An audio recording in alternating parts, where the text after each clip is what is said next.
রাতের অন্ধকার ক্রমে ঢেকে ফেলছে পাহাড়ের গা।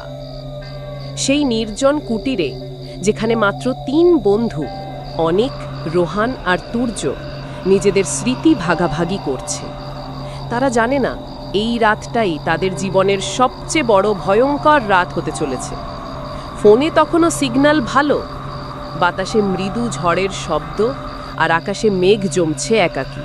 তাদের হাসি, কথাবার্তা সেই নির্জন কুটিরে যেন একটা অদ্ভুত নিস্তব্ধতা আস্তে আস্তে ঘনিয়ে উঠছে।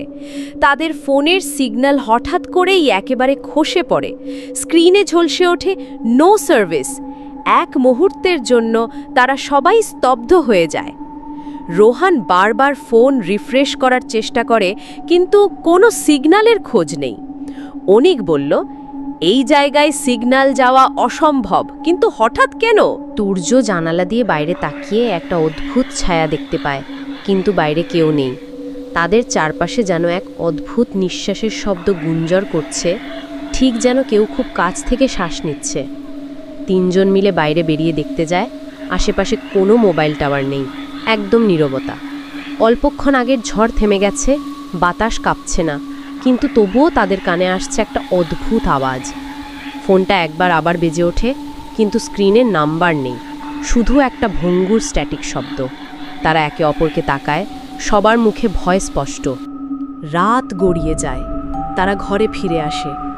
হঠাৎ ফোনের রিংটোন বাজে, সবাই চমকে ওঠে।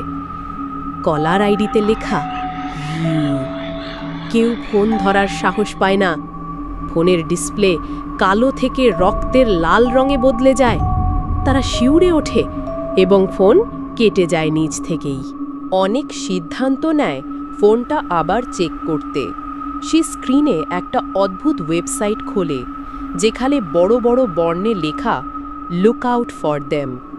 তারপর হঠাৎ করে ওয়েবসাইটের ব্যাকগ্রাউন্ডে একটা ছায়াময় মুখ ফুটে ওঠে।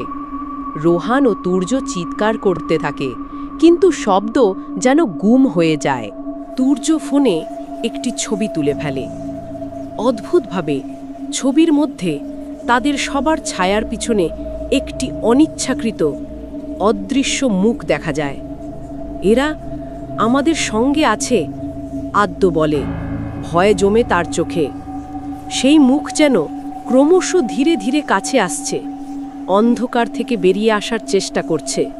অবশেষে ফোনে একটা বার্তা আসে, ফেড অ্যাওয়ে।